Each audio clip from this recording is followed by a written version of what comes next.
Good morning, everybody. Great to be here and great to be on stage with an all-star panel.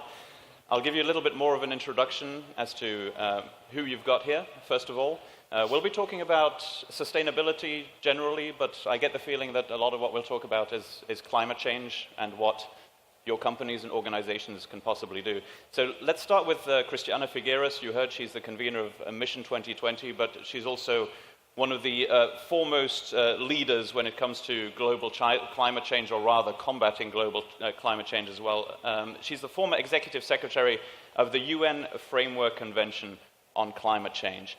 To her right is Gillian. She's the president and CEO of Booking.com. One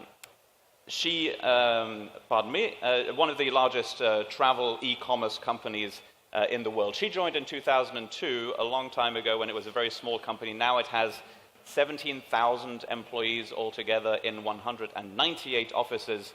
And by the way, she started her career not in her native Holland, but in Hershey, Pennsylvania, with Hershey Entertainment and Resorts there. So welcome back to the United States, I suppose. To her right is Suzanne DiBianca. She's the executive Vice President for Corporate Relations and the Chief Philanthropy Officer for Salesforce. Salesforce being the global CRM leader. I presume pretty much everybody in this room knows what that is, CRM, Customer Relationship Management. Now, Salesforce has an interesting model. It's called 1-1-1. It does the following. 1% of Salesforce's equity, its employee time, or its product go back into the community. We'll presumably hear a little bit more about that very quickly. So to start off our conversation, I'm the White House correspondent for France 24, and I have been for a few years, so I've seen the changes when it comes to climate change and the US administration's attitude towards climate change, and I think our story here begins, in a sense, on the 1st of June 2017 with the announced withdrawal from the Paris Climate Change Agreement by US President Donald Trump in the Rose Garden back in the day. That withdrawal won't happen, though, until at its very earliest, the 6th of November 2020. That's just after the next presidential election. So a lot can happen between now and then. And what has happened between now and then is that with the United States not really taking a big role in the climate change battle, well, cities, states, companies, universities, other organizations seem to have taken over that mantle in a sense. And that's where we'll start with Christiana Figueres. I want to know from you, as the convener of Mission 2020, and if you could just in a nutshell explain to us, first of all, what exactly Mission 2020 is, and then tell us who you expect to take over the mantle in the United States and around the world when it comes to combating climate change. Okay, well, thanks, Philip, and wonderful to be here. So what is Mission 2020? Mission 2020 is the growing understanding among everyone, among all sectors, that we basically have 2 years to get ourselves into the position of reversing the current trend in greenhouse gas emissions, which cause climate change, from an upward trend or a stabilized trend, which is where we are right now, to a descent. So by 2020, according to science, we need to be descending. And the important thing about that is the way that we're actually going to protect the stability of the global economy in the long run. So it's not just for science, it's actually for economic stability. So to your question, Philip, about who's taking up the mantle, well, I think it's important to separate the White House from the US economy. The White House has expressed its opinion. The US economy is actually moving forward. And as you've said, we have a growing number of states, cities, regions, corporations in the United States that are moving forward with decarbonization because it makes business sense. That's the important part. It makes business sense, it strengthens the economy, and that's why they're doing. Internationally, the same. Internationally, we see the large economies such as China, such as India, such as Brazil, such as Mexico, continuing on their decarbonization path because it makes business sense and because it strengthens the economy. That is why. So the path of decarbonization is irreversible, it is unstoppable. The challenge now is the speed, and that is why this conversation today is an important conversation, because I happen to think that the tech sector is sitting on a very, very important position of being able to accelerate that decarbonization. Because the tech sector can do three things. A, most companies present company included, most corporations have already brought their emissions down because most of them are already sourcing renewable energy. That's fantastic. Secondly, all of these companies can work with their value chain, and you all have an extended value chain, to help them bring down emissions. But the exciting part, I think, is to use your products and services to help the entire global economy bring down their emissions. Why? Because the tech sector is the sector that facilitates our convenient use of everything and our much more energy efficient use of everything. So when we're talking about bringing down the energy and making it much more convenient to do everything that we do, we're actually contributing to decarbonization. So a very exciting, I think, strategic positioning for the tech sector. Well, let's see what some of the leading tech companies in the world can, in fact, do to be sustainable, to bring down emissions. For example, if I may start with Suzanne, what can a company like Salesforce do to answer to this challenge that Christiana has just presented to you? Yeah, thank you for the question. And I think really it hit us hard when we pulled out of the Paris Agreement as a country, and we really started to look at how can business accelerate. So if I think about what a company like Salesforce can do or what a startup can do, in some ways they're the same. Bring down your own emissions. So we declared last year that we are going to be a net zero company. We are a net zero company 33 years in advance of our commitment. And providing a carbon neutral cloud for our customers, offsetting any of our energy uses very strategically through investing in VPPAs in Texas and West Virginia. As Christiana said, it actually is going to, on the long tail, save us money from an energy consumption perspective. So our CFO, who chairs the team, really, he loves it. Use your people. We do a lot of stuff as it relates to pro bono work on our platform, volunteering with environmental organizations in our community, back to the sort of 1-1-1 model. But if I think of just one example about how you can use your products and services, I think you need to look across all of your assets as a company. One for us is our ventures arm. We're now the third largest corporate ventures globally. And so we said, what if we brought some intentionality to that and impact investing and looked for clean tech companies and IoT companies? And so we're now putting corporate capital sort of against that commitment. We're doing it with our supply chain. We're doing it within procurement. And as our base platform, we have made a big investment in analytics in our company. And so I have an app on my phone which shows me, and we've been showing this to a lot of customers, where my emissions are. So it's integrated in with my energy bills, and I can look by region and see where am I consuming the most energy, where do I need to be investing in dollars.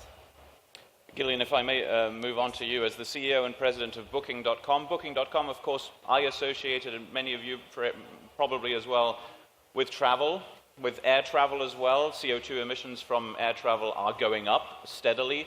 So a basic question for you as the leader of an e-commerce travel company, how do you respond to this without, moving toward even going out of business, this being, of course, a travel company?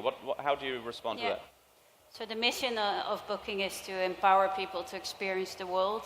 And we serve multiple destinations around the world where travelers go. So a long time ago, we already decided that we also want to play an active role in sustainable tourism. And we do that on several fronts. So we call the Booking Booster. We have labs where we basically bring our technology expertise and funding together. So we are actively helping startups that operate in sustainable tourism all over the world with funding and knowledge. And we do that on locations, but we also every year bring startups to Amsterdam to do that, and we keep mentoring these startups during the years to come to make sure that their success and the impact they can make becomes bigger. We also have a volunteering program where we are actively helping destinations, where last year we had 45,000 hours that Booking people actually actively participated in helping these destinations in sustainable tourism. So, and also Booking does a lot of research around customers to really learn how can we now help customers and what are they looking for? And you see that 87% of people wants to make a choice of an eco-friendly and a sustainable choice for their stay, right? So that is a very interesting knowledge. And I always think that if companies would listen to customers more, then that would also help because they want to make these choices. And that's what we see. And 4 out of 10 people actually find that they are able to find these type of choices as well. So, and Booking keeps doing research to make sure we understand what are also customer needs and how can we make sure we facilitate that with eco-labels and all kind of activities. Now, you're, of course, the head of a company based in Holland, and how far is it, though, up to US companies to pick up the slack of the United States exiting the Paris Climate Change Agreement? And to you as well, Christiana, and also to you, Suzanne, does it feel like US companies should really be the ones doing the most here to basically pick up that mantle? I think it's always a joint effort. I don't think that you can do this in itself, even if it's countries or companies or people. It should be a joint effort. I think in that sense you see many companies taking action, which is really great to see. But yeah, if countries now make decisions to move forward or not, I do think it's great that there's standards out there now. What I feel is very important that there's more transparency around what does this now mean to get to these standards or to get to these goals, right? So companies and people understand better what does it now take, what steps are needed to get there, because I think that overall will help a lot. You know, when I think about the U.S. announcement of leaving Paris, I immediately think about rubbernecking. And why? Because that's what we're seeing. So all countries are now actually on a very fast path toward decarbonizing. Who's doing it the quickest? China, India, and all of the large economies. Now, the United States had been on a fast lane to decarbonize, and is now a little bit slowing down because of the White House announcement. So if you think about this very fast highway, you can think about the United States administration, not the economy, sort of coming off of that pathway, of that highway, and putting itself onto the, what is it called, the lane that doesn't move? The side lane? The side lane. And putting on their blinkers, right? So they're stuck there. They've put on their blinkers. And everyone else is obsessing and rubbernecking and taking a look at that stopped car. Frankly, we don't have any time for rubbernecking, okay? Just keep on going because we have a very, very important deadline that we are going to meet. And every country, every other country of the world, there is one country only in the whole entire world that doesn't want to be in the Paris Agreement, that doesn't want to benefit from decarbonizing its economy. So forget about rubbernecking. We are on a mission. Suzanne, if I may bring you in again, when it comes to tech companies and maybe also big business, as it says in the title of our talk, doing their part, how much of it can feel like, as it also again says in the introduction to our talk, could it be lip service to a trend? I think there's a term out there, it's called greenwashing. This would be, I'm not accusing any of you of doing this, but there are companies out there who will try to have, show a PR exercise of doing something green, being more sustainable, but do they really want it? In other words, what I want to ask you is, what is in it for you? Yeah, I think that, and I think we just put our foot on the gas as a company when we pulled out of the agreement, and I think many companies did. I don't think it's exclusive to U.S. But as it relates to greenwashing and what's in it for us, I think the good news is the reporting standards have gone up globally. And I report to my board of directors now on our emissions, and that didn't happen last year. I report to our investors. It's great. We're seeing a lot more transparency in this area, which is holding people accountable to those who maybe used to or had a good intention, but more marketing than operational. So I think reporting is driving a lot of that. I think, like Christiana said, the economics are on our side. I think what's in it for us is it's the macro issue in our global society. It's contributing to inequality. It's contributing to social injustice and contributing to natural disasters where we have offices all over the world. And so we're looking holistically at how and who we can be. We think business is the greatest platform for social change. Gillian, what would you think is the business case for a business to go green? Is there truly a clear business case for you to be more sustainable? Well, within Booking, we have a clear business case because I think it's also good for consumers, it's good for your business, right? So I think that in itself, if I look at our core business, that makes a lot of sense to do.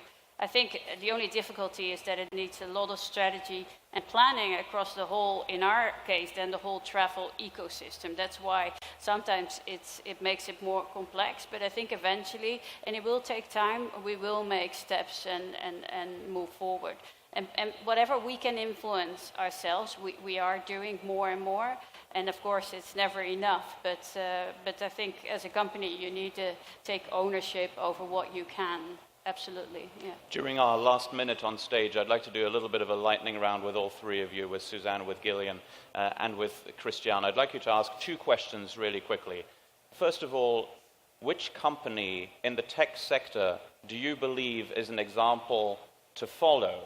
And what is your message to a room full of startup companies, bigger companies as well, those who are only just starting out? What can an individual, what can a small company do to be more sustainable straight away? And can I start with you, Suzanne, please? We look up to a lot of people in this space. I think Apple is doing some interesting and innovative things. She's a friend of mine, so I look to them, especially in the all renewable, especially around buildings. I think they've done great there. As it relates to startups, I would just think about, look at your products and services. Who can you support? What NGOs can you support? How can you get your people engaged in this issue also? Gillian? I think, I also had Apple. I also think Lyft is a company that is really putting its foot down in saying, we want to sponsor and projects in renewable energy. So I think also there you see a lot of development. Yeah. And to those, I would add Google. That is also 100% renewable, and that has bought a company of artificial intelligence that is actually looking at how do you optimize energy use. So how do you bring down your energy bill, which is actually a win-win. Finally then, what would you tell an app developer, for example, what that individual or maybe a very small startup company can do to be more green and sustainable from the get-go? I think we have to have a different mindset. We have had many years of a mindset that said, actually, resources are infinite. It doesn't really matter how many resources we consume. Not true.